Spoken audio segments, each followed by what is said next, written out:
Good morning, Radhe Radhe. সবাই আজকের দিনটা খুব ভালো কাটুক, এই শুভ কামনা নিয়ে আজকে ভিডিওটা আমি শুরু করছি।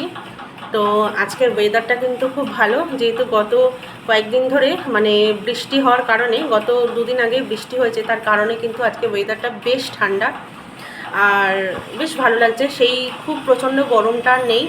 তো আজকে সকালে দেখো ব্রেকফাস্ট নিয়ে বসেছি। তো দেখো আজকে খাচ্ছি ম্যাগি। তো প্রত্যেক দিন রুটি তরকারি আর খেতে ভালো লাগছে না, তো সেই জন্য একটু ম্যাগি বানিয়ে নিয়েছি। আর সাথে নিয়েছি এই যে ডিমের কুসুম ছাড়া সাদাটা নিয়েছি, একটু পেঁয়াজ আর লঙ্কা কুচি নিয়েছি। তো আজকে এটাই হবে আমার স্পেশাল ব্রেকফাস্ট, আর আমি এটা খেতে কিন্তু ভীষণই পছন্দ করি। তো অবশ্যই কমেন্ট করে জানাও কারা কারা সকালবেলা ব্রেকফাস্টে এরকম ম্যাগি খেতে পছন্দ করো আমার মতো। ঠিক আছে? দারুণ।